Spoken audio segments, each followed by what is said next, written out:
Welcome back to another full bag tutorial with Emporium Threads. My name is Ray, and today we're going to be talking about the Cool Cube.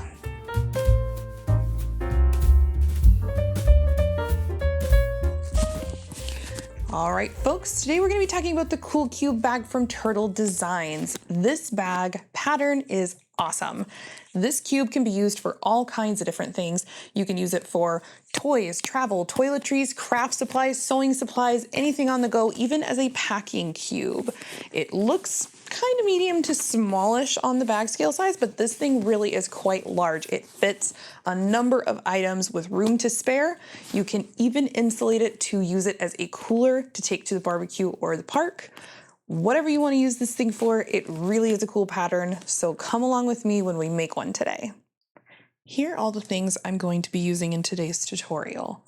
I've got a couple of instruments here to measure. Off camera, I also have a self-healing cutting mat. I'll be using that with my rotary cutter. Also have a nice pair of sharp scissors, a seam ripper stiletto combo. If you are using a material that does not want to be ironed, such as a waterproof canvas or a vinyl or anything that will melt, you might consider a seam roller. I have one of those here. I also have some heat disappearing tailor's chalk here that I'll be using for markings on things like my tape. I have my zipper tape here, cut to length that is specified in the pattern, and I have added both of my double zipper pulls that match my fabric. I went ahead and just added those now so I don't forget about them later.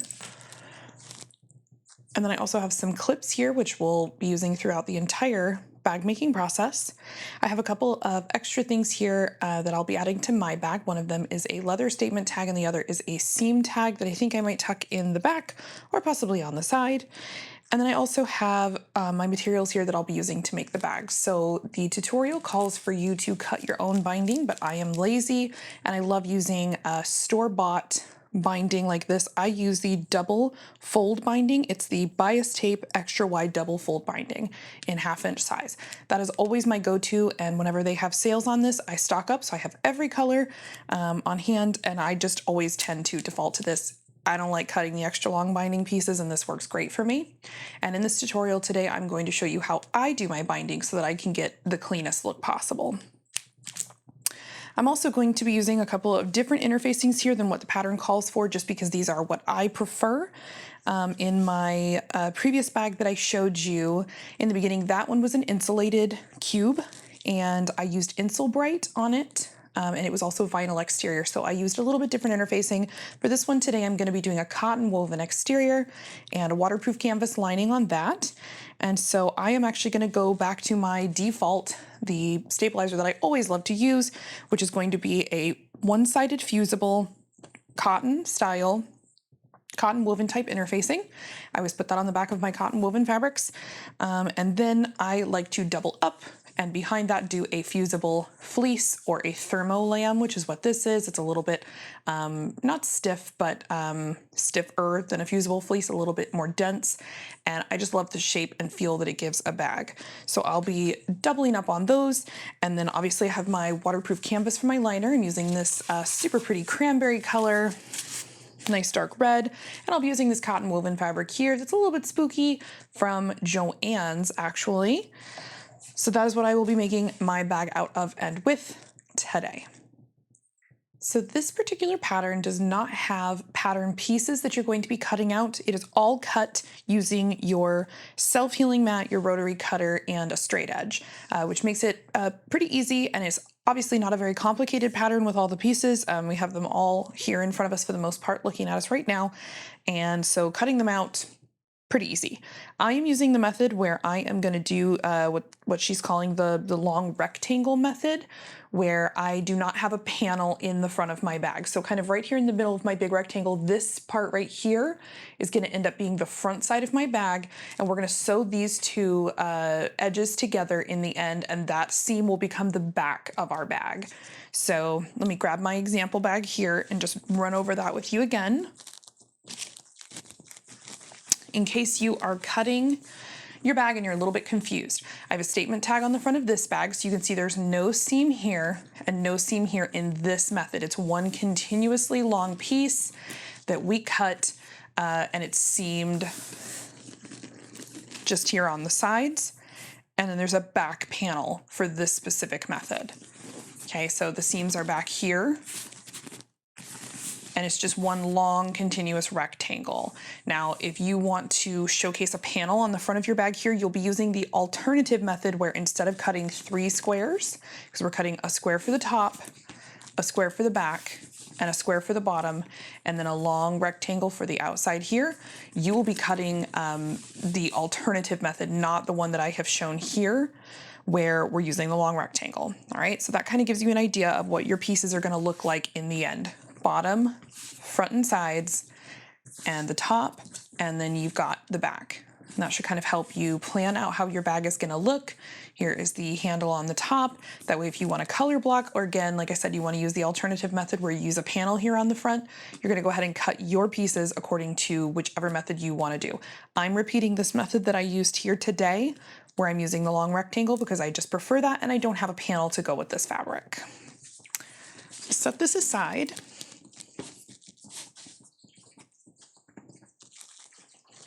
So again, I have my pieces here. This long rectangle piece of waterproof canvas, I am actually going to be using for my bag handle on the top. I just thought it would be pretty to have a solid coordinating piece right up here on top to break it up a little bit instead of more of this tossed fabric.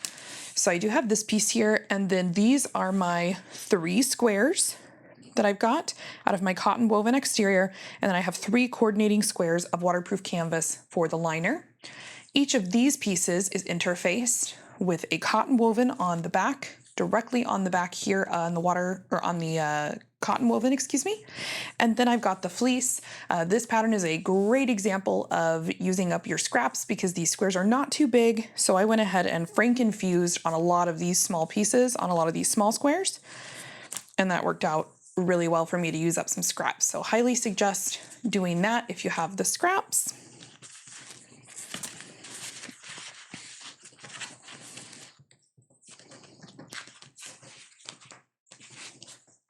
And then I have my large rectangle here, also cotton woven, and this one has been interfaced in the exact same way. I've got a fusible cotton interfacing on the back here, on the back of this pattern cotton woven, and then I also have another piece of fusible fleece here. That is how I'm choosing it to interface this bag. That's kind of my go-to method for almost every single bag that I make. All right. So starting off our prep work here in the beginning, again, decide what exterior you're going to use. If you're doing vinyl, you don't need some of these same interfacings that I'm using. If you're going to do a waterproof canvas exterior, again, you may need some different interfacing.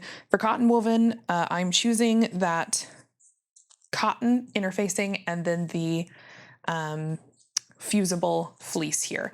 Now you can also choose to add foam depending on how you want your bag to behave and how rigid you want it to be. You can also use a product called Insulbright, which would be what you'd be using if you wanted to make this an insulated cooler type bag.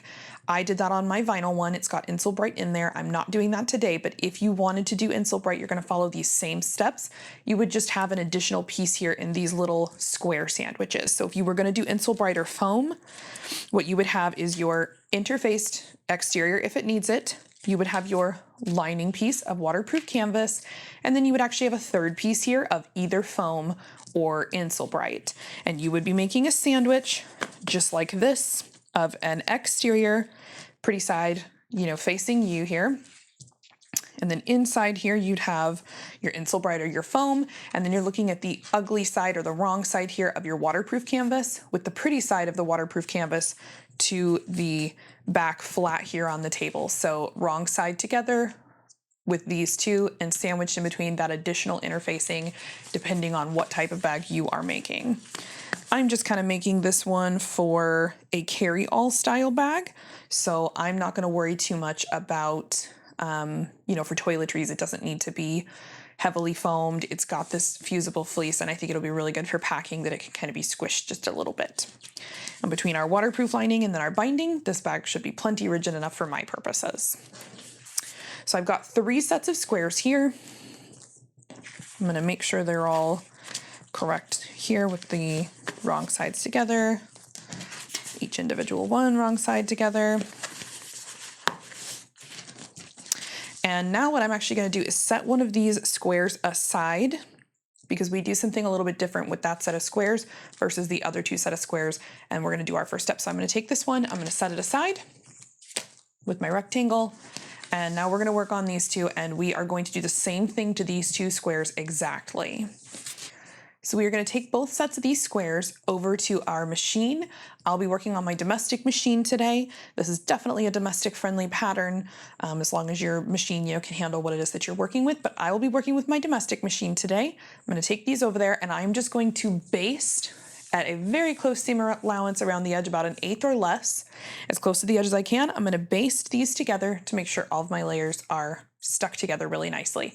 Again, if you have that extra interfacing here in between, you're taking all of it. So you're taking your lining, you're taking your Insulbright or your foam or whatever it is you're using in here, and then you're going to be taking this piece. So what you should be left with in the end is a basted together square that's basted around all 4 edges with the pretty side looking at you. And if you flip it over, you'll have another pretty side of your waterproof canvas looking at you.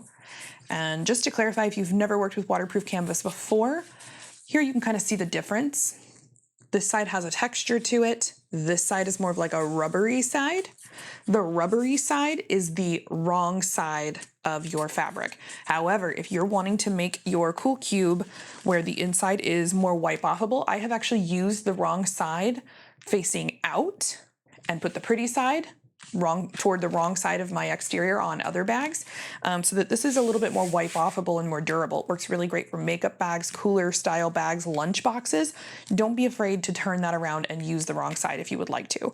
Fair warning, if you do that, this fabric does show scuffs occasionally. So if you do have a scuff, I'll kind of scuff this up with my fingers a little bit, as you're birthing a bag, or maybe as you're using it over time, it will get some small scuff marks.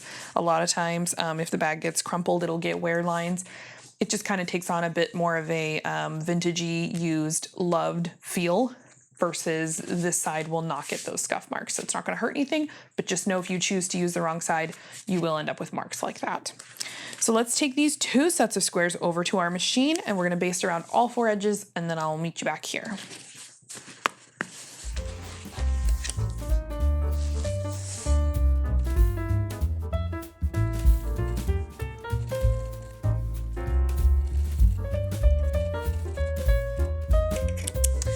So now we have here both of our squares with all of our layers basted together. If you got a little bit off the edge, as long as the discrepancy is not too much, we should be okay. In the end, I think our bag will go together just fine. Sometimes when we're basting layers together, that can shift, or I may have just not cut one of these quite to the measurements that I needed to, or gotten it perfectly straight. But in the end, I think we'll be okay. So I'm gonna proceed. So we will now take our one pattern piece that is provided to us. It is the corner rounding template here. And we're just gonna go ahead and round all of the corners, all 4, on each one of these square pieces, just these 2 though. So I'm gonna line this up for you, and you can see, in case you were concerned that this didn't print out right, we are not taking much off here. It is very, very minimal, the amount that we're taking off when we round the corners on these 2 sets. So don't worry too much about that. It just gives us a nice shape in the end. So don't think you're supposed to be taking off a whole lot. You're really not. We're just rounding off just a little bit here. So take these to your self-cutting mat, go ahead and trim off those corners using that template on all 4 of them. I happen to have a super small little mat here that I'm gonna be using to do this. So that'll work out just perfectly fine for me, because I'm just gonna do one corner at a time. So if I line that up, and then we're gonna need our rotary cutter for this, obviously. Conversely, you can trace this out and cut it with scissors if that works a little bit better and easier for you. I find just doing it with the rotary cutter is a little bit faster. And we don't have to be perfect about it. That's literally all that we're gonna do to all of these corners. So let's get these done, and then we'll go ahead and meet back here for the next step. So after rounding my corners on these, I am left with two squares just like this that have rounded corners. These are going to be my top and my bottom piece of my bag. I have these, and then also over here, this one that we set aside earlier, this one is still squared off, and we're going to leave this one squared off. Now this one, we are going to do some basting. If you're using Insulbrite or you're using foam, you are going to take that Insulbrite or foam and you are going to baste it to this exterior square.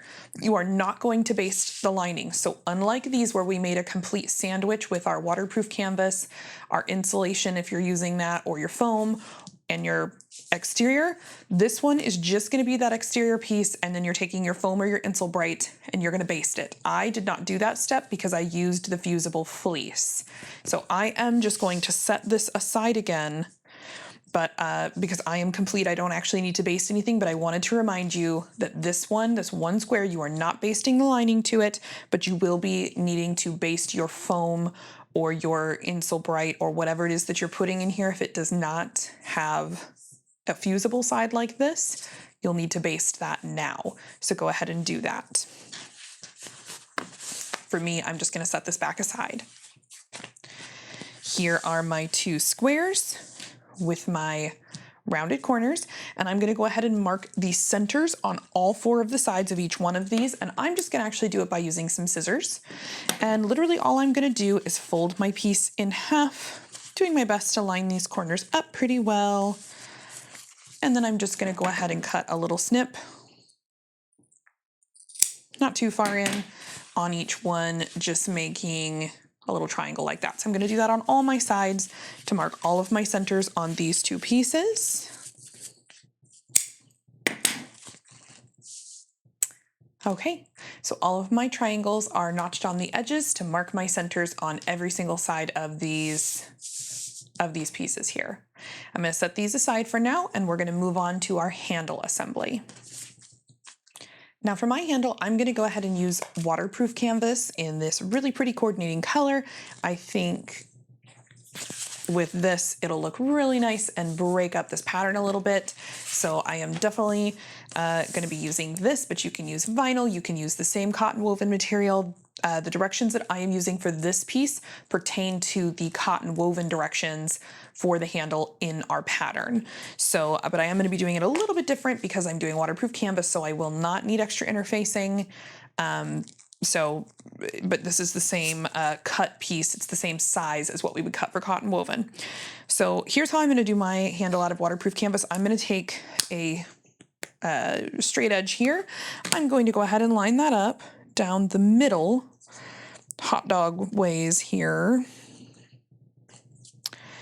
And I am just going to make a score line using my seam ripper stiletto combo. And what that's going to end up doing is obviously giving me my center, but it's going to allow me to be able to fold this really nicely once I have scored it. And sometimes what I'll do is just kind of give it like a gentle finger press, or here you can use your seam roller if you're doing vinyl or whatever, but scoring this waterproof canvas helps a little bit. And so the next thing we're going to do now is we are going to fold this raw edge in just like this all the way down, and we're going to press again. Now in order to be able to get this to fold nicely, I'm actually going to score this again right here. So kind of made myself a little line there.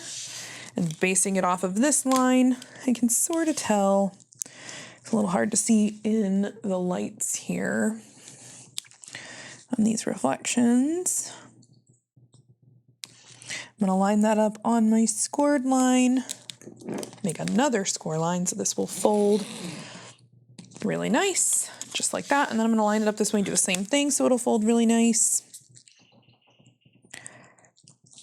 Now don't be scoring this too hard on waterproof canvas. I have discovered that if you make multiple score lines and you do this continuously with too much pressure, you can actually cut through, especially if your stiletto is very sharp.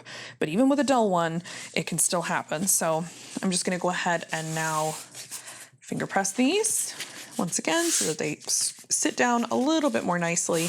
Now this would be a situation that if you wanted to, you could use double stick tape. I'm not going to. I am just going to grab my bin here of handy dandy clips, and we're going to clip this thing into place. So I am going to fold this nicely on that score line I made out here, folding it right up there to the edge.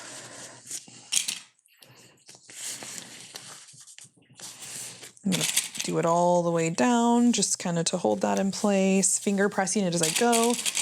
This is another instance where your seam roller would come really nicely, really handy here. Waterproof canvas, if I score it and rub it too much with the tips of my fingers, it actually can, it's a little rough in the texture for me, and I don't have particularly delicate hands, but I've made a few bags where I've been scoring like this all day long, and by the time I'm done with that, my fingers are a little raw. My fingerprints are rubbed off, and at one point I even did it so much that my fingerprints weren't working on some of my sensors on my devices. So I think I kind of lost a layer of skin or something there. So that's another really nice use for the seam roller. We're going to do the same on this side. We're going to fold it on over. Get our score line kind of reset here.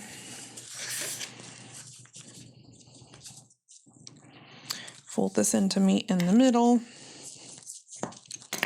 Down a little bit. Get ourselves a clip.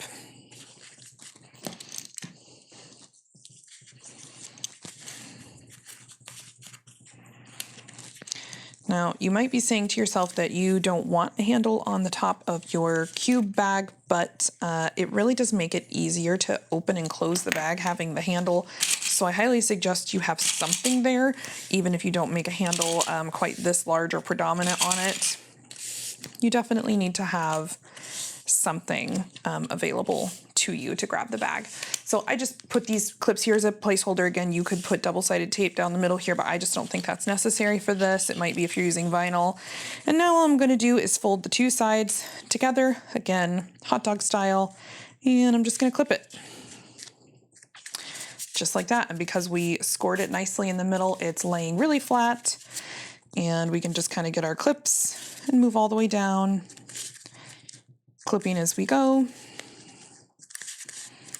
Everything is held together really nicely. And then we are going to take this to our machine. Oh, lost a clip. Before I take it to the machine, I'm just going to give this side a little press from the middle all the way out, steam roll it. If you feel like ironing, you can certainly give this an iron. I don't really think that's necessary for this. Seam roller works just fine. It's much quicker for me. So I'm going to go ahead and take this over to the machine, and we're going to top stitch this. All right, so we've got our piece here, and we're going to go ahead and stitch down the long sides, then the short side, then the long side, back up to the short side here, doing an outline at 1/8 of an inch seam allowance across this whole piece. After that, we're going to do a series of long lines from short end to short end through this piece to join all the layers nicely. You can do whatever you'd like here. If you want to do an embroidery design, if you want to just do 1 or 2 lines down the middle equally spaced, I'll probably do a series of lines, which is what the pattern asks for, and I think that'll be good enough for me, but we want to make sure we get all these layers in here joined together and give our handle some nice stability. So let's go ahead and top stitch this, and we'll see you back at the work table.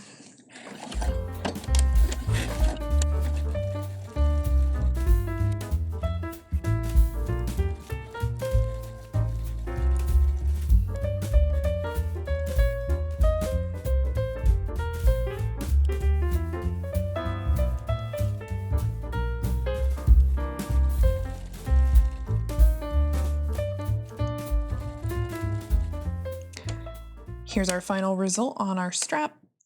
I went ahead and did all of my long stitching across the entire thing, and now we're going to take it back to the work table and go through the next steps in our pattern.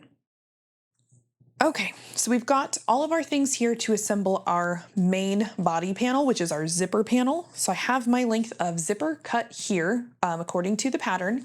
I've already added my zippers onto it. I might suggest doing that now if you haven't, because you don't want to forget. But also I am going to suggest that you use dangle style zippers if you have them. They just look a little bit nicer the way that this bag sits. A zipper like this one that I used for my other one is perfectly fine, but you can see they kind of stick out a little bit, and they don't lay as nice. So I would suggest for this pattern to always use dangle zippers. Likewise, if you only have one zipper, you can still do this pattern. It doesn't have to be doubles, but I really do prefer double tape on, or double zippers, excuse me, on this zipper tape. I just think that it lends itself really nicely to the front of this bag to have them, and it's really easy to just unzip versus having to zip the full length all the way around each time. So we've got our zipper tape here. We've got our zippers already on it, so we don't forget. I have my bag tags and bag accents here that I will be utilizing and tucking in on my project here. And then I also have my coordinating lining rectangle piece. And then lastly, I have my marking chalk here, which I'm going to be using on the zipper to mark the center. You can cut this if you want to. I don't tend to like to do that. I always worry about the integrity of my zipper a little bit, especially on hard use items, things that get a lot of wear. So not necessarily a huge deal if you want to cut a little nick in it, like how we've cut a nick here in the fabric, but I just tend to like to mark it. This is Taylor's chalk. It disappears with heat from a hair dryer or a heat gun, or really any, decent amount of heat. Hold it over your stove or next to your oven when it's on, and that will make it disappear, and it does not come back. It literally melts. So I prefer to use this, and then I just don't have to worry about anything compromising the integrity of my zipper. So what we're going to go ahead and do first is take our lining piece. We're going to fold it in half, matching up our small sides here. And I'm just going to make a nick with my scissors, or my snips, right here in the top. And I'm going to do the same in the bottom, just because. That's going to mark my center lines, top and bottom here on this long piece. And I'm going to go ahead and repeat that. I already did this one, but I'm going to repeat it here on the bottom of this panel, just to make sure that I've got good centers to line everything up nice. When we do this, we're not cutting very far in. You do not want your triangles there, your little snips out, to be huge. Otherwise they will show later on when we're working on our project. Done that to these two pieces. I'll set them aside, and now I'm actually going to come through here and do the same thing to my zipper tape, which again is already cut to length according to the pattern. I'm just lining up end to end, kind of getting myself a little round thing here. And I'm going to take, sometimes this can be easier if you unzip your pulls a little bit so you can fold nice. Put that here. Hold that here, and I'm just going to take my chalk. I'm going to rub it right on in there, just like that. And now I have a good mark. I need to do that one again. And again, I'm not too worried about all that white because it will literally disappear with any amount of heat. So I will just zip these guys back up. Now, if you prefer double-sided tape for your zipper panels, you are more than welcome to use that. This bag is just some nice straight lines. It's really easy for us to go ahead and just get this zipper panel assembled. I'm not going to use double stick tape. I'm just going to use a couple of clips to transport it from here to my sewing machine. Before we get to our full assembly, if you wanted to add a bag tag or any kind of accent to your front of your bag here off of your center lines, go ahead and do that now. I am going to wait and do mine later when I go through all the layers of the lining. That way I'm adjoining the lining to the front and outside exterior of my bag. But if you don't want your stitches for joining something to show through on the lining side, then go ahead and do that now. I'm going to wait on this, and I'll show you why in a little bit.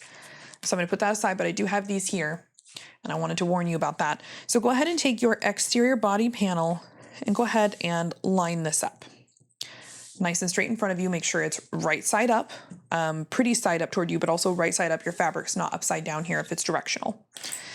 And then you're going to go ahead and take your center line here and the center line you made on your zipper, and it might be easier to open these up a little bit while you're pinning and clipping. Take that center mark here, and you're going to go ahead and line that up with your little triangle mark here. And I'm just going to clip it a couple of times, make sure it stays.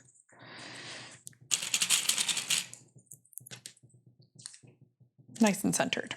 Okay, and then we'll zip those guys back up toward the middle just to kind of keep them out of the way because they are dangly zippers. Now we're going to move down each side of the tape, each length of it, clipping as we go.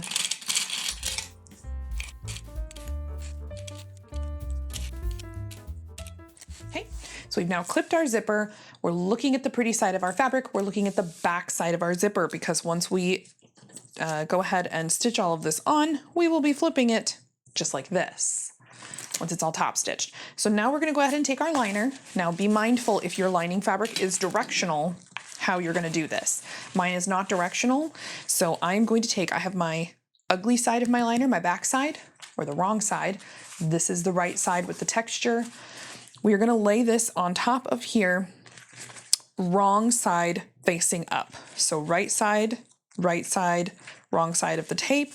We're laying this right here, and what's going to happen is we're going to go and move our clips to clip this into place, and we are going to sew down this entire thing. Now, if you are not very comfortable with zippers, before you get this lining piece on here, you can take this off, and you can go and you can baste. You can go ahead and baste this zipper into place using 1/8 of an inch seam allowance on here. I've made enough bags, most of you probably have as well, that you're either using double stick tape here to prevent shift, or you're confident enough that you can go ahead and just sew this all in one piece. I often make zipper sandwiches just like this, where how I'm gonna show you today, and I don't end up basting, and I don't end up needing those extra steps. So I'm gonna have my little center mark here on my liner, and I'm gonna line it up with the center mark here on my bag and the center mark here on my zipper. I'm going to clip it, and then I'm going to go ahead and move down my panel here, putting the liner and the zipper clips all together. So I have a sandwich of 3 all the way down.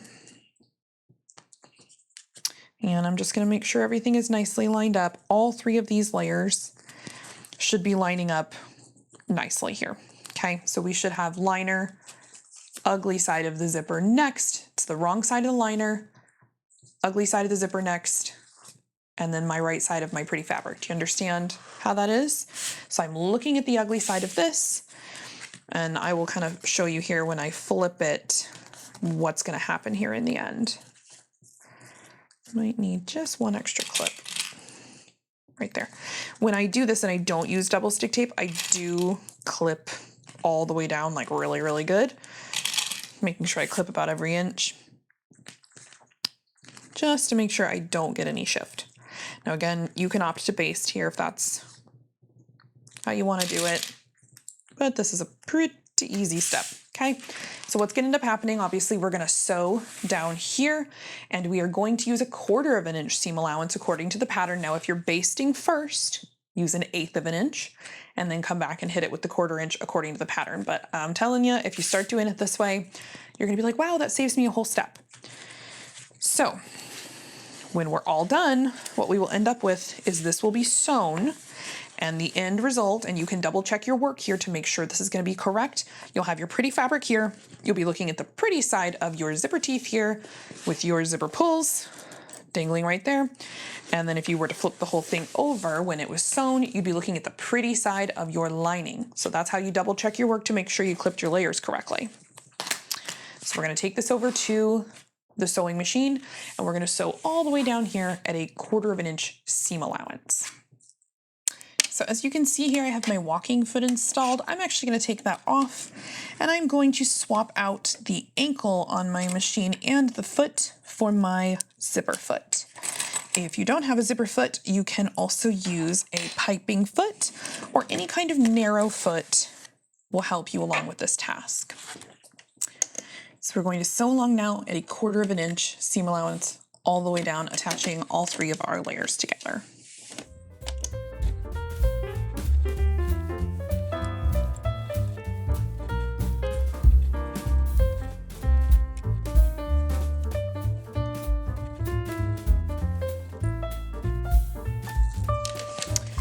All right, so we sewed down the entire length of this, and what we're going to do is we're going to turn it. We're going to open it up, and then we're going to turn it one more time to fit the lining toward the back. And we want to line up these bottom corners right here. And you can take some of the clips that you took off and you can go ahead and clip this bottom corner right here so that when you kind of tug this out a little bit, now you want to be gentle here and not tug too much, because that's one of the ways we end up with a drunken zipper if we pull on the zipper. But we are going to turn this whole thing out, so you should have the right side of your waterproof canvas here, the ugly side of your zipper, then you should have the good side of your zipper and your pretty exterior fabric, just like that. And we're going to go ahead and clip all over the place so that we have this exposed and we can go ahead and top stitch.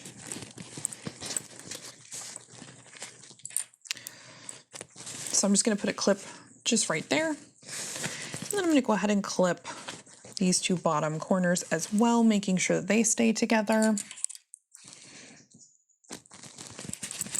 And I might put just a couple more here in the middle just to make sure everything stays nice and flat. And so I'm going to go ahead and pin and clip all the way, or excuse me, just clip, you can pin too if that works for you, all the way around this edge and then all the way around your long edge down here, all the way around the piece. That way you are able to top stitch this nicely all the way across on the long side.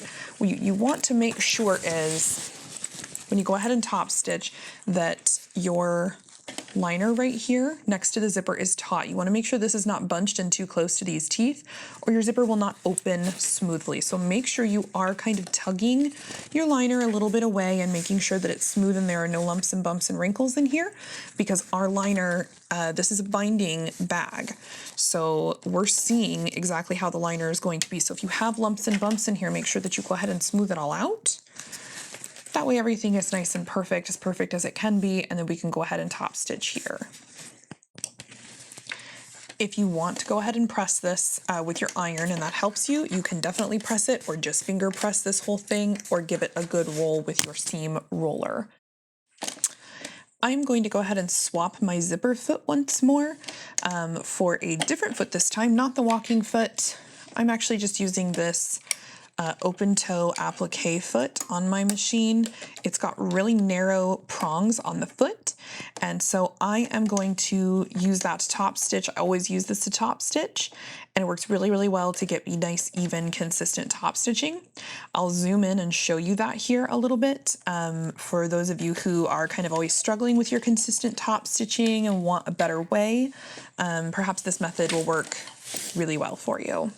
So I've temporarily rotated my machine in project just to show you what I was talking about in regards to the narrow prong on the foot here. So what I'm going to do, and this is how I top stitch all of my projects regardless of what machine I am using. Oops. Get that out of the way. So I have this edge right here that I want to top stitch next to, and I have this narrow prong on the foot, and what I'm going to go ahead and do is line this prong up right on the very, very edge of my project right here, and I'm going to lower the foot. Now, on this particular machine that I have here, my domestic, which is a Husqvarna Viking machine, I can move my needle here. The actual needle itself, I can move it left and right within the space of the foot. So what I do is I line up the foot of my project just like this, and then I'm going to go ahead and move my foot all the way over here toward this prong as far as it will possibly go. I don't know if you guys can see that. Here's the needle right here, and I moved it all the way over so it's very close to this foot prong. And then when I go ahead and stitch, I'll just lower the needle manually here. You can see how close to the edge I get right there. So in getting that close to the edge, I'm going to just keep my foot all the way, the prong of the foot lined up all the way along this edge as I sew down the project, and it gets me really even, consistent results every single time, no matter what I'm sewing on. I do this on vinyl, waterproof canvas, leather, I mean, you name it, I do that all the time, and it gets me really even, really consistent results. I employ this exact same method on my industrial machine. However, I cannot move the needle left and right on the industrial machine. So for that, I just use a really narrow foot and, get as close as I can. I end up with a little bit of a taller top stitch, a little bit more, I should say, room here between the edge here and the top stitch, but not much more. And I still get the same consistent, even results. So if you're struggling with top stitching, this is my tip to you. go ahead and try this method with a foot that works well for you where you have something to line it up. You can get even closer to the edge with something like a zipper foot. The problem with that is it doesn't give you a visual gauge like this prong here to line up against the side of the project. And that for me is what helps the best, is having this visual reminder that like, hey, I need to keep that up against the edge of this project here, and then I'm golden. Also, another tip on that, don't focus on the needle as you're moving down the project, focus on where you're going. So focus right here, right in front of the foot. The project will feed itself through, and the needle's gonna hit where it's gonna hit. And as long as you keep this foot lined up where you're going down here, it's gonna hit consistently every single time where you actually want it to, and you'll end up with beautiful straight top stitching. My last tip on top stitching is lengthen your stitch a little bit. Even if you're using cotton woven, I'm on a 3.5 millimeter stitch right now. I'll probably turn that up to a 4.0 on this particular machine. Use what you like best, but I find I get much nicer, cleaner, more beautiful results with a longer top stitch on pretty much anything I top stitch.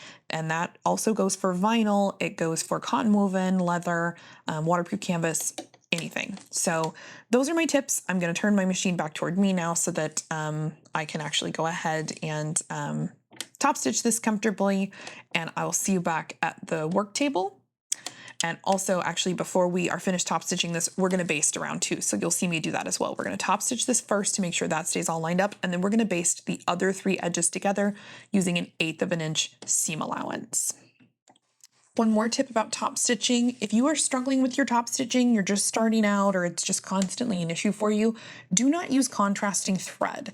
I am currently using a nice rich kind of cranberry color that matches this fabric for my top stitching, but I could also just as easily use black on this, and it would hide a lot more mistakes if I have one. So bear in mind that contrast stitching is really pretty, but it's only really pretty when it's executed as well as possible. If it looks perfect, if you get a stitch that's just a little bit stray in a contrast color, you are going to see it so much more than you will with a dark thread. So if you're just starting out or you're just trying to practice your top stitching and get better at it, keep that little tip in mind and just go with the safe bet. Use the thing that's going to blend into the background of your fabric the most instead of highlighting your possible mistakes.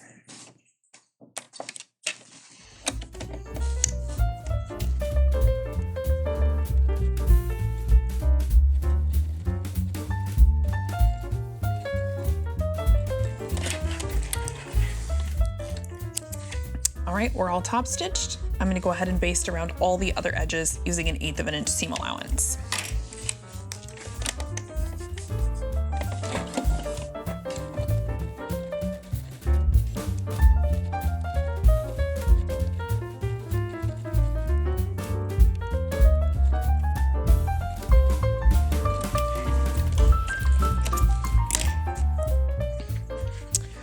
All right, so here is our completed assembled zipper panel. We've got our zippers in all the correct places, our linings on correctly. I went ahead and top stitched this entire top portion here across by the zipper. Then we went ahead and basted all the way around. Now, earlier I talked a little bit about bag tags and appliques and things that you wanted to do on your bag. I'm going to refer to my example bag again. I have this leather tag here, and I went ahead and attached it at this step that I'm doing right here, right now, and I'll show you why. Because this lining is a binding style lining, the lining is just kind of hanging out in there, and that's fine. But when we attach our handle, we're actually attaching the lining to the bag a little bit more and giving some more stability to all of our layers. And so the same thing kind of goes here for our front accent that I'm going to be doing. So if you're going to be doing a statement tag like me, or an applique, or a bag tag for your company or anything like that, you can go ahead and put that on now, exactly like I'm going to do here. I don't mind that it shows inside the bag. This is a very casual style bag that's meant for craft stuff or traveling, or maybe a lunchbox or an insulated cooler. So definitely not weird to have it showing through on the lining like that. And again, it just gives our project a little bit more stability. So I'm going to go ahead and find my center here, which I still see my mark here. I see my mark there. And I'm going to go ahead and apply my leather tag that I want to use. I'm going to employ double stick tape for this. Sometimes I glue them on, sometimes I just wing it, but this one's a little bit bigger. And so I want to make sure I get it on really straight. So I'm just going to take a couple of pieces of double stick tape here and apply that around. Just to really, it's not going to hold much on here, but it's going to keep this from slipping and sliding around as I apply it on my bag. So, okay. Isn't this tag so fun and spooky? This is one of my disappearing Ouija tags is the deal with it. So you always see this part on top, but you only see this part depending on what light you look at it in. I love this tag. Definitely a favorite of mine. Let me grab my skinny ruler. These 1-inch rulers are really great for this. I will line this up. Oops. Let's see. There's my center line right there. So I'm going to just space this so that it's 1 inch down from my edge of my project here. And right there's my center line. So just gonna pop that right there. And again, my tape is really just gonna keep it from moving around a whole bunch as I sew. So I'm gonna go apply this very quickly. If you have anything else like that you're going to apply, a bag tag, anything else like that, go ahead and apply it. I'm saving my company bag tag here for this piece, actually, this back panel, and I'm gonna apply that at the same time as well. On my example bag here, I put it right here on the back side of my bag. So I've got the front side and I've got the back side, and I really like the way that looks. So I'm gonna repeat that again. I'm actually just gonna go ahead and put it on right now flat. This is your last square that you have. This is the one that we did not round the corners on. That's the last one we're going to be working with here. And your lining should not be attached. Now, again, if you had foam or Insulbrite, it should be basted to this piece. I adhered mine using, fusible, but you should have this piece that's basted with your insulation or your foam, and then you should have your lining separate. Set that aside. If you're going to apply a tag to this, I'm just going to fold really quick my back here and find my center. And then I'm going to go ahead and line this up and apply my tag while I'm over at the sewing machine here in the center on this piece. All right, so we've got our assembled zipper panel here, and I have trimmed off my edges here to even these up. Got some clips here that I'm going to need, and we're going to go ahead and take our back rear panel, and we're going to line this guy up so that it's all lined up on our zipper up here. And if you are a little bit short, go ahead and just make sure that you are more lined up on the zipper side than the bottom side here, because we can trim off this to make sure that it's level and everything lines up nicely later, but we don't want to trim our zipper portion, right? So if we come up a little bit short, that's okay. Go ahead and make sure that the zipper portion lines up. That's the most important part here at this stage. So we'll put a couple of those there, and then we're going to go ahead and clip this all the way down like this, okay? So what we are left with here is our pretty sides together. We're looking at the wrong side here, making sure that our directional fabric, if you do have it, is the correct direction. We're going to flip the whole thing over, just like that. Then we're going to take our remaining lining piece, and we're going to put that right sides together. So this is the right side of my lining. This is the right side of my lining. I'm putting that face down, and I'm once again going to make sure that it's all lined up on the zipper side here. That's the most important side here. We can always trim the bottom if we need to. And we're just gonna move our clips here. Clip here, and clip here. All right, so that's what we're left with. And we are gonna go ahead and sew just down this side here, okay, on the short side, using a 1/4 inch seam allowance.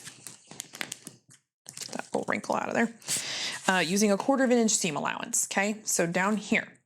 After we're done with that, we're going to open it up, and we are going to do a top stitch here on this seam. So we'll go ahead and sew at our 1/4 inch seam allowance, and then we'll go ahead and open up our lining, open up this piece, press them back and away over here, both pieces from the main body panel, and then we're going to go ahead and top stitch as close as we can, about 1/8 of an inch seam allowance, and I'm going to be utilizing the same way that I did earlier over here.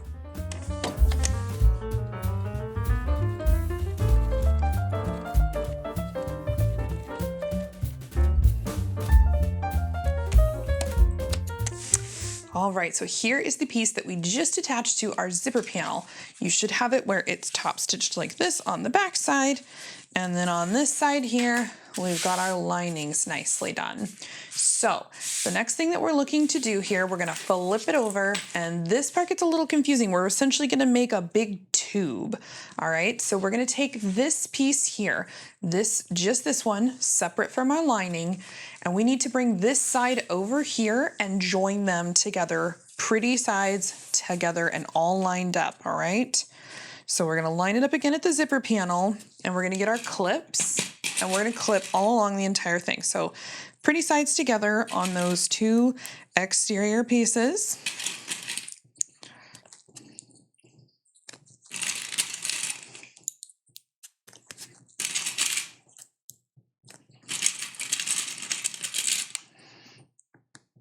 Okay, so that's what we're left with. We're looking at the pretty side of our lining. You can see my tag here. We're looking down in the middle here, and I should have a tube look like this of all of my fabric, my exterior fabrics right side together. Then we're gonna take this lining piece that's over here. Here's my pretty side, here's my ugly side, and we need to join this together so that our linings are right side together.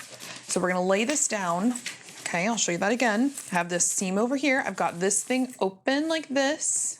Okay, we're gonna lay it down right here on this seam open. Okay, so lay that down. Then we are gonna take this piece with our zipper and we're gonna fold it in on itself. We're gonna kind of like roll it up a little bit. Now we have our lining piece over here that needs to get attached. And if we rolled this enough, we can get this over here and attach it and then use our clips. See how we kind of did that there? We just sort of like rolled it up and made a little burrito. It was really easy. So there we are, and looking at it from top down, our bag's kind of rolled up in there, and you should have plenty of extra space.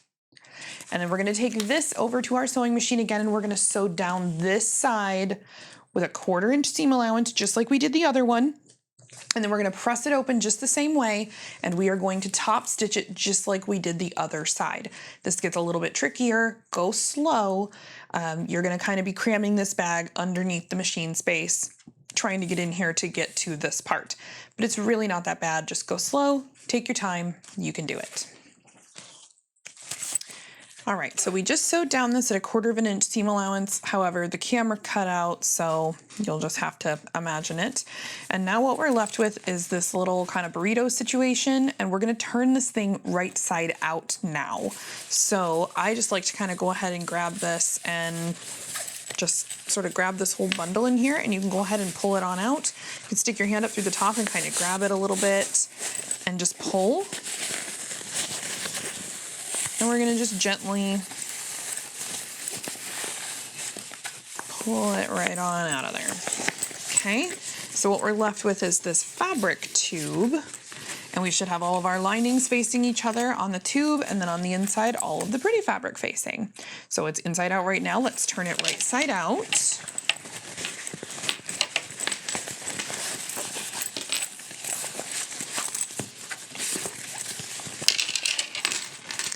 And then this seam right here, we already top stitched this one on this side, and we're just gonna repeat that same thing over here, making sure that we finger press this nice, iron it if you want to, just make sure that everything is nice and crisp there so that when you top stitch it down, it, you know, looks and behaves correctly. So go ahead and top stitch this down on the side of the back panel here, not the side with the zipper. That's the side of your bag. You don't want to do that. So do it right here, keeping a consistent top stitch with the other side that you did. I'm pausing here for a minute so that you can see how I do this, because you're gonna have to work a little bit with the space that you have in this fabric tube. So what I have done is, here's the middle of my fabric tube inside this way, and I went ahead and took my pretty side here, which is under my needle, and I kind of just squished this so that, see, I only have the right, the correct piece underneath here. And then as I go forward here, I can actually take this portion of the bag and kind of crumple it and turn it, right? So that I keep it out of the lining, because you don't want to sew these pieces together. You don't want to sew this part of your bag to the piece over here that you're working on. So just be careful, go slow, and go on ahead. I'm going to leave this part actually zoomed out so that you can see a little bit more what I'm working with here. And hopefully that'll kind of help you with your technique on how to get in this.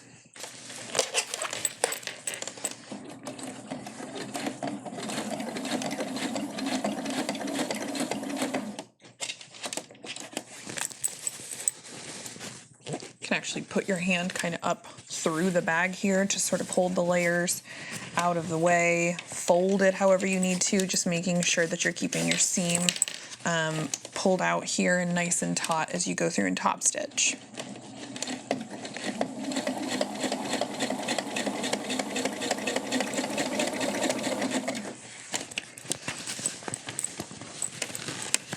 A little trickier here, kind of create like a little well for yourself. It's really hard for you guys to see, but I kind of just sort of, it kind of lays the way that it wants to here, and I can get my hands up inside and then peek over the top in here to be able to see what I'm doing.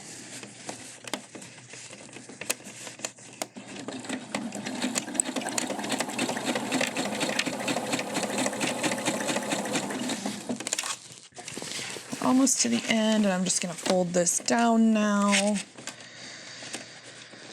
and continue to top stitch.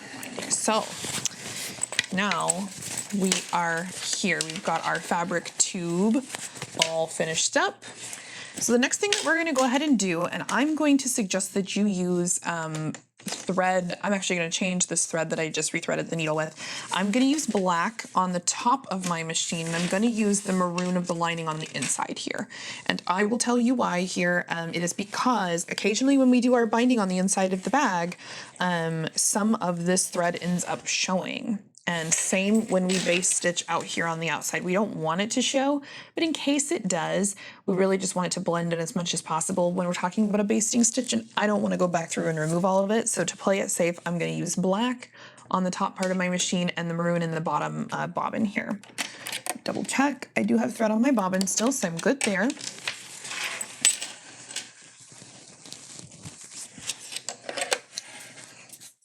Take this maroon off. Pop this black back on here.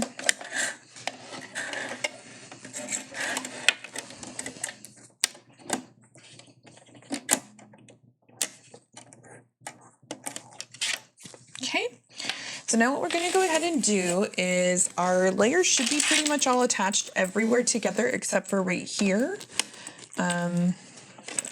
Get that on camera here, on this back panel. So we're going to go ahead and baste the top and bottom and just make sure that these layers here and then up here on this edge are all together, all nice and crisp.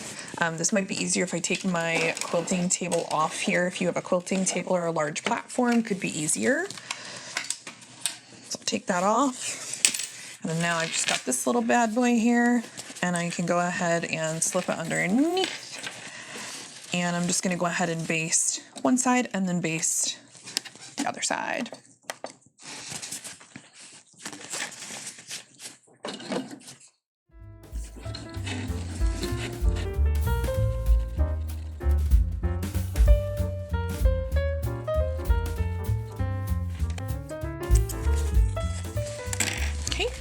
So we just went ahead and basted both of the sides of this back panel here.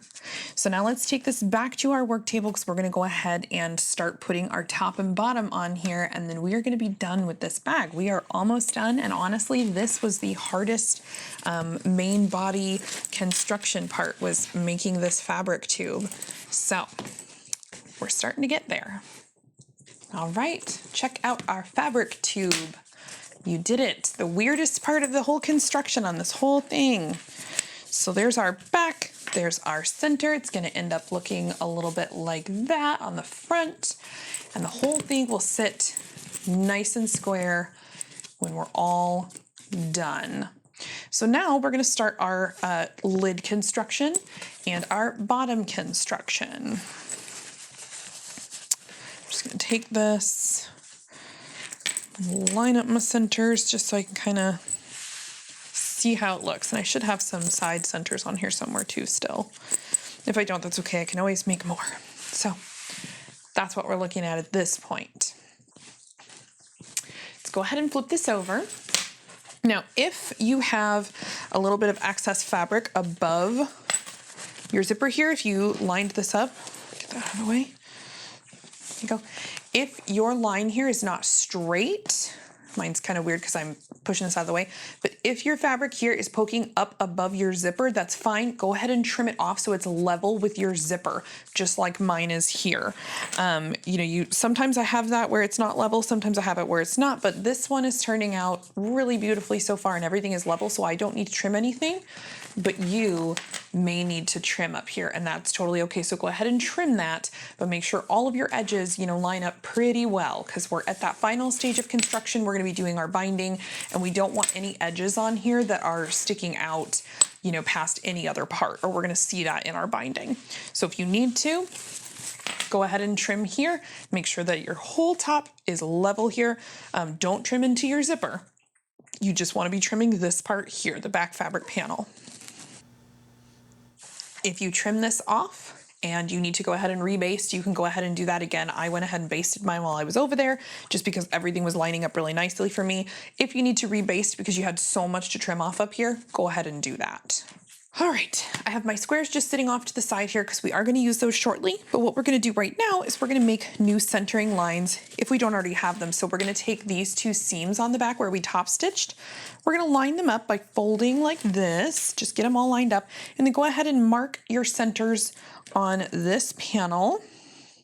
I'm going to do it by cutting in those triangles again. Now don't cut in too deep. You're just making a very small little snippet. Do the same thing here. I am not going to do that on my front. You can snip if you want to. I don't like snipping on the tape. So what I'm going to go ahead and do is just kind of line up these back seams again, put a clip there, and then if you pull your zipper tabs apart, this is a little easier. So you've got this clipped like this. Go ahead and pull and kind of flatten the whole thing out. And then you can kind of just pull your zipper tape gently and get the center there. And I'm just gonna go ahead and grab my chalk up here and just mark right there, mark right there. So now I have a new center line right there. And for this bottom part, I will pull again, making sure this is lined up, and just do this. And I still have my mark from down here, but I'm gonna just re-snip that one in.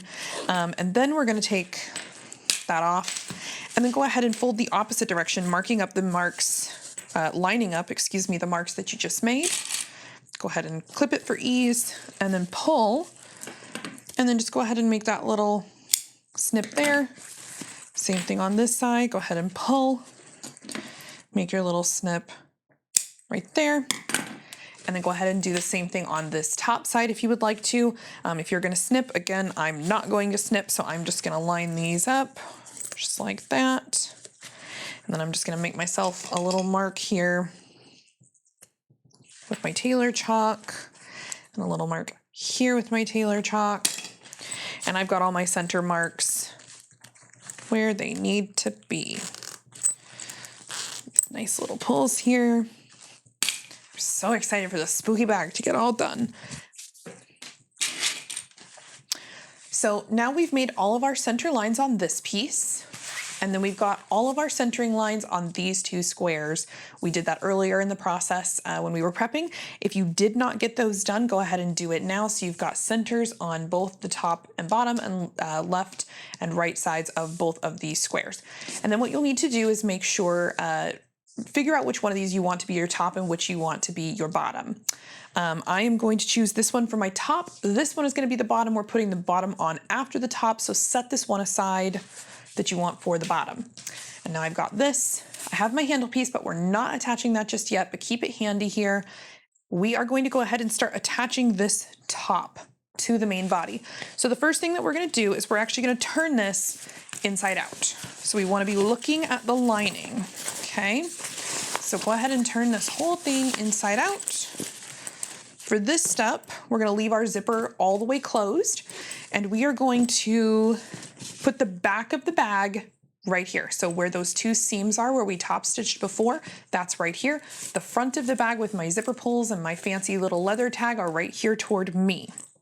Now, I always double check my work on this to make sure I'm doing it correctly, but basically, I try to imagine if this bag was actually right side out and the front was facing me, how this should be, okay? So if the bag were closed and attached to the back like this, it would look like that. This fabric should be upside down. If you've got the back of the bag right here, inside out, so the pretty part's in here, it should look like this. So when you flip your bag open, it'll be like that. So you're seeing all the linings. Does that make really any sense? So what I'm gonna go ahead and do is line up my center markings. Even if it doesn't make sense to you, let me just tell you again, just do this, it'll turn out right, I promise. Put your tube in front of you. This part right here facing you should be the back of your bag. The two seams should be right here on the left and right. This part right here should be the front. I want you to take your top. This top, make sure the directional print is facing you. So if you were looking at your finished clothes bag, your handle's gonna be right here. Make sure that's facing you. Go ahead and flip it over. So now we're looking at the lining. And now what we have, put it inside your bag facing the back panel here, line up your centers, and clip it, okay? And what should happen is when you flip this just like this, that print should now be upside down. The handle would be here, and this would be toward the front of the bag if the bag were out here, okay? Does that make any sense? So do exactly what I just did, rewind this step if you need to, and just follow me step by step what I told you to do, even if it doesn't make sense. We're gonna line up that center mark, and I'm just gonna put a clip on either side, but we're gonna kind of nuance this whole thing. We're gonna quarter this, is what it's called. So we're gonna take this center line now, and this center line up here that we made, and we're gonna line those up, just like this. We're gonna clip it. We're gonna clip again on either side just to give it a little extra stability. Now make sure when you do this that your zipper and this panel are all lined up nice and even, okay? So we're not, we don't want the bag sticking out past here. We don't want it sinking down a whole bunch. We want everything lined up here, here, everywhere where we're clipping, we want it lined up. Now we're gonna turn to one of the sides and again, take the center mark. We're gonna kind of fold this up and bring it together to meet our center line that we made right there. And we're gonna clip in the center and then clip on either side, making sure it's all lined up. And then we'll do the last side. So do you see what we're doing here? We're doing all the sides first. Don't do one whole side because you're gonna have to move them anyway. And you gotta kind of, there's a little bit of a dance to do here. We gotta sort of massage it a little bit to make sure everything fits correctly. So at this point, you should have this little thing. You can turn it over inside and you can kind of see, oh, look, the outside of our bag, and this part down here is actually gonna end up being the top. Everything is crazy and confusing and it's totally fine, don't worry about it. If you followed what I told you to do, it's gonna turn out in the end, I promise.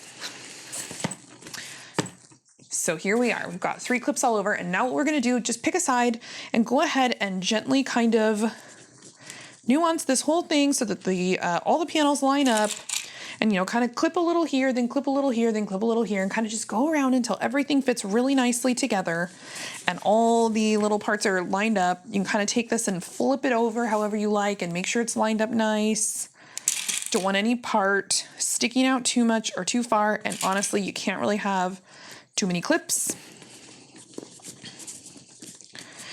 And if you have to move it a little bit, that's okay. That's what I'm talking about, nuancing and massaging this whole thing. You don't want wrinkles, you don't want bulges, you don't want too many weird little parts here. You just want everything lined up nice. Yes? So again, if you have a little wrinkle or a bulge, you can kind of move everything to the side, but it should line up pretty darn nicely here when we're all done.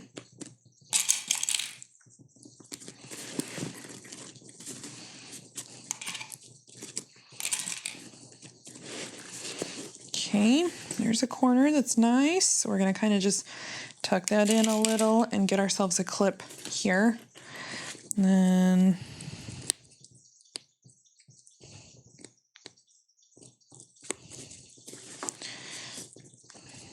do that corner, do that part. Okay, we're looking good so far. We've got 2 of these done. Keep going.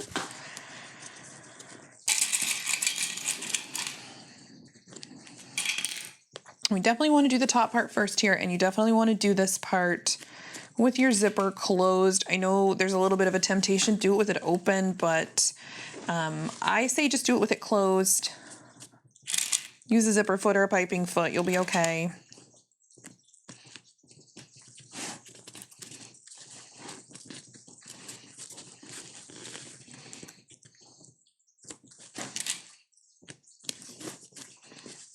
Got a little edge there that's not quite lining up, so now that I did the corner, I'm gonna undo that one, poke it down, and move these down. We're gonna keep doing that. Okay, you see I've got a lot of clips here. I could easily fit more clips, probably should.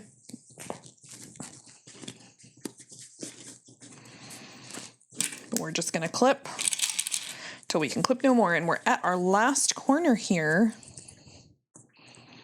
And if we kept our seam allowances all even everywhere, this really should be lining up super easy and nice, right? Super, super nice. I might need to pull this one off a little bit and kind of massage it over just a hair. That's what happens with this. And see, once I moved that one clip, now it fits so much nicer. So don't be afraid to take off clips that you already did before and just kind of pinch it between your fingers, roll it a little bit. We're literally just massaging this bag. I want to make sure I don't have wrinkles in my zip tape, so I'm just pulling this along and getting it nice and clean as best I can. So here's what we have here. So now we're going to take this over to the machine. I am going to sew this.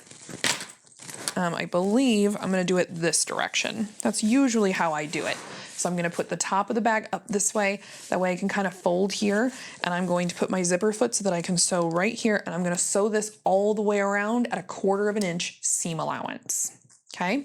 Now, if we want to make sure that we're not getting shifting and you're a little bit scared about this and you're just not sure, you can go ahead and base this at an 1/8 inch seam allowance, because we're going to do binding on this afterward. And I think that might actually be what I'm going to do, is do the 1/8 inch, because my binding will end up being at a 1/4 inch. So I think that might end up actually working out pretty well. But we'll see what happens when I get over at the machine. I might just do a hair shorter than a 1/4 inch. If we go a little bit smaller than a 1/4 inch, and then make sure when we do our binding, we go at a 1/4 inch, that will give us the cleanest look, and we won't have multiple rows of stitching in here. And now this part, we're gonna grab that double fold bias tape, if that's what you're using and you're following me. We're gonna open this up, and look, I have this beautiful color. It matches perfectly. They make this in so many colors, and it's also really fun to do a contrast color sometimes. I'm just gonna get this ready and bring it over there with me. Get that out of the package here. Pull the whole thing off. We're gonna end up, basting this, putting it together, and then I'm gonna show you the binding all in one step while we're over there. And we're gonna end up repeating the whole thing for the lower bottom panel as well. So let's take this to machine. Let's take our cup over there so we can put our clips back in it, and let's bring our binding for later. Now, if you need to cut your binding, go ahead and do that, or you need to grab whatever binding it is you're using. Again, I really just like this stuff. It's never failed me in all the years that I've been using it. And again, look how many colors they make it in. It literally matches perfect. Why do I need to bother cutting binding? I can get this stuff on sale with a coupon for so cheap. Let's take all this over to the machine. Meet me over there. All right, so we are back at the machine with our clipped bag body here. I went ahead and moved you guys over to the other side, so hopefully you can see a bit better. I'm gonna try my best not to block the camera here, but this whole exercise here can get a little fiddly. So I've got that same edge that you watched me clip at the table. Here, I've got the top of the bag side down, so the zipper is right here, and then the bag body is sticking straight up with the whole of the bag body just up here off camera that you can't really see. So I'm just gonna go ahead and start by folding one of these parts in on the bag like this, and I'm gonna fold it flat, all right? And I'm gonna kind of mush this thing under my foot, and I have swapped out for my zipper foot here. You can see where my zipper teeth obviously are here on the zipper, and I'm just going to line this up under my zipper foot, and I'm just going to go for it. We're using 1/4 of an inch seam allowance to go ahead and get this thing done, and I'm going to go slow. And so we're just going to go all the way around, and that right there is going to be how we're going to join our bag body to our top, and after that we'll be doing the binding. So just go slow, line it up, go slow, keep your seam allowance consistent. There's no race here. You've gotten this far. Don't do anything silly. Go ahead and check myself here on my sewing gauge. Yep, if I keep that on the edge, that's 1/4 inch. That's what I thought, but just gonna go ahead and get this all lined up, folding the bag underneath here to keep it where you need it to be. Thread tails there, and here we go.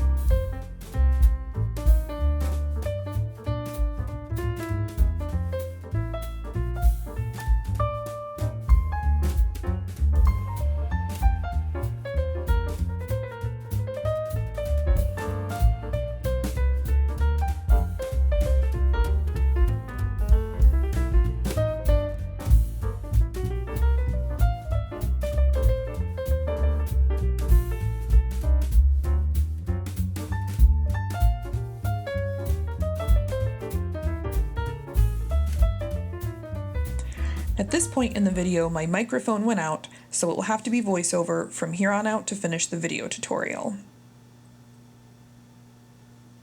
So here I am trimming down the corner areas where they may not have lined up perfectly. You can trim any of the outer fabrics or the lining fabric, but I don't suggest trimming the zipper tape. It's important to trim off any excess fabric where things didn't stay totally lined up as you were sewing, so that our binding lays nicely and it's easier to attach.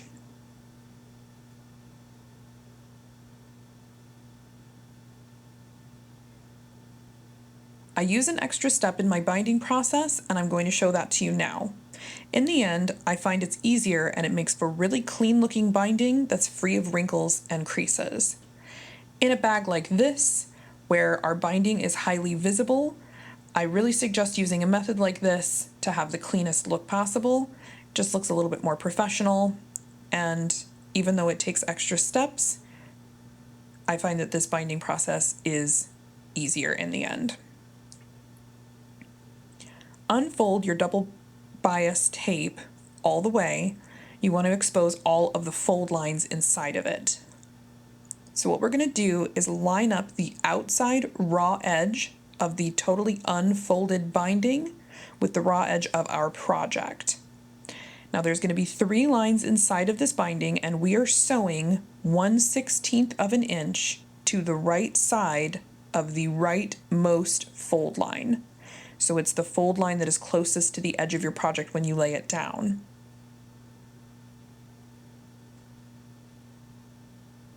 And as we begin sewing our binding, once it's all lined up, you'll need to fold about 1 inch to 1.5 inches over and sew it down. This hides the raw edge of your binding when we turn it later and complete the binding. So sew all the way around your project at that same fold line, staying just a scant amount away from the fold line as you go.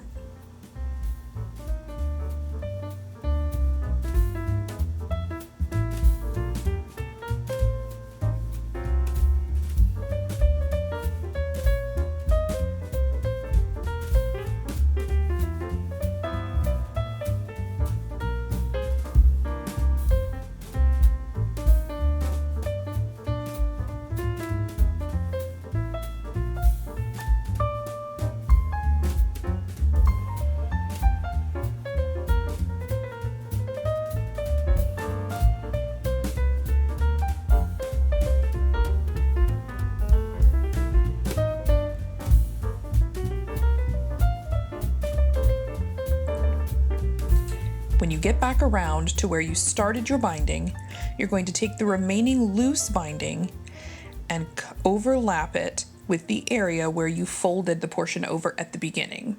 So overlap the long piece of the binding and then go ahead and cut away the end of the binding tail, overlapping by about 1 inch. So you just want an extra 1 inch piece overlapping where you already folded over. Go ahead and cut that and then continue to sew all the way around, back stitching at the end, and you should have completed binding all the way around. And now we're going to fold our binding over and wrap it around the edges of our project.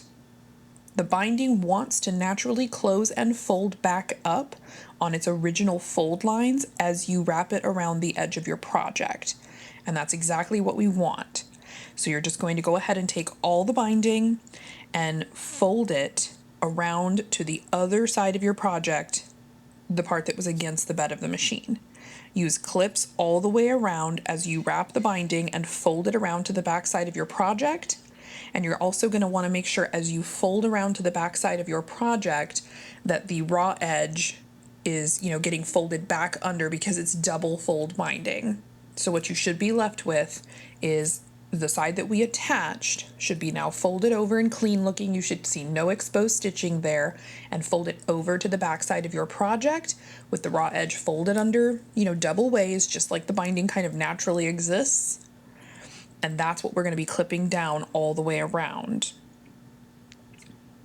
When you get to the portion where you have the overlapping pieces at the beginning, I kind of use my stiletto here to tuck it underneath and tuck it in, making sure that all the raw edges are, folded under and folded in, and I go ahead and stitch down across that, when we get to our stitching stage, and that just keeps everything all tucked in, keeps all of our loose and raw edges tucked in there.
All right, the top and bottom have been attached to our main body piece, and our binding is complete, And if you went slow and took your time on this, hopefully you have some really nice looking binding.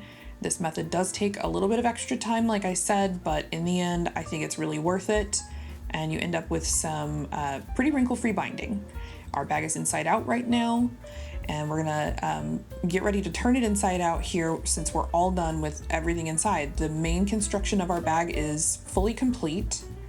And so we're just gonna unzip it all the way now and turn the bag right side out. And our last piece after turning this right side out and getting it all poked together, or poked out, I mean, is going to be attaching our handle. So we are almost done with this bag. Not too much more left to go at this point. Make sure you take your time and, really push your corners out here to give your bag a nice shape. The good thing about this one is we are already done with our lining at this point. And so if you don't get it all perfectly pushed out, you get a chance to, revisit this every time you open the bag.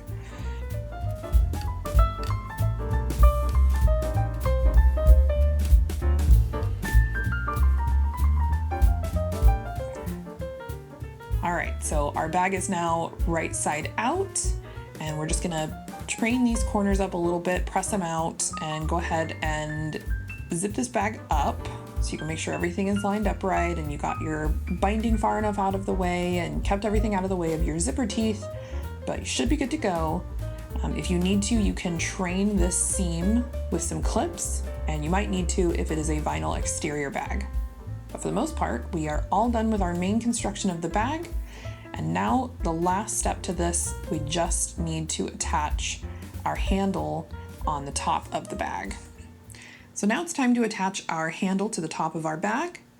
If your work was all good and correct, then you can proceed to this part, which is going to be the last part of our bag. So unzip it and lay it flat on the table. And I don't measure this part, I just eyeball it. You're running your handle down the middle of the top, as close to the middle as you can get. So you're just going to put it on one side here, and you're going to sew a small rectangle on the outside about 1 inch wide by the width of the handle. If you want, you can put an X through the middle of that rectangle for more stability. Sometimes I do that, sometimes I don't. I don't think this time around I am going to do that. So I'm just going to eyeball it. You can clip it here, you can put some double-sided tape if you need to, but largely we're just doing those rectangles on both sides here. So we'll take it over to our machine and get it all stitched down. At the machine, I've got my fully finished handle and I've got my fully assembled bag here, and we're just going to attach this to the top part of our bag. So this bag is obviously open. We have the lid laying flat here against the bed of the machine, lining side down, and you're just going to put your handle across the top of the bag, start on one side, line it up. You should be butt up against one of the edges of the zipper. However, we're not going to sew through the zipper or through the binding, but we are going to sew through all the layers of the exterior and the lining, as well as all of our insulation foam, whatever we used.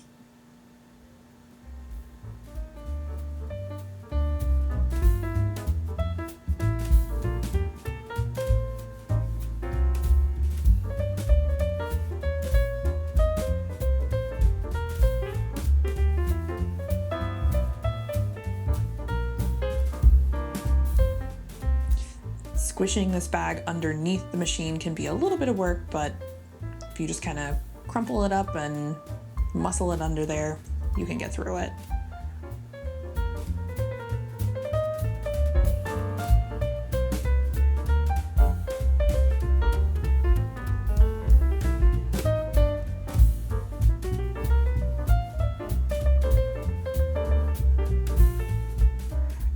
After you're done with your rectangle on one side, go ahead and repeat that on the opposite side to finish completely attaching your handle.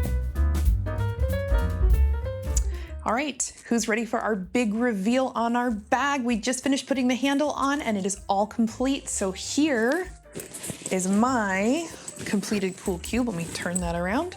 Here we go, my completed cool cube. Hopefully you completed yours too and you enjoyed making it just as much as I did. Thank you so much for watching this tutorial. If you enjoyed it, if you found it helpful, give it a like and a subscribe for me. Also make sure that you visit the Facebook group for Turtle Designs, as well as follow her on all of her social channels, and look forward to more great patterns from her. Thank you so much for watching, and we will see you in the next one. Bye-bye.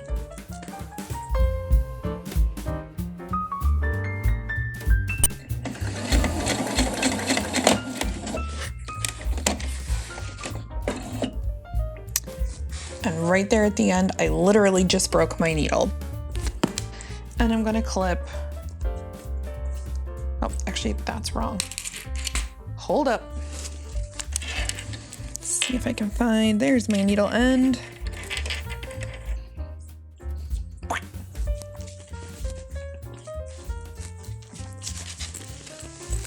All right, rewind. But there's that needle end right in the seam there.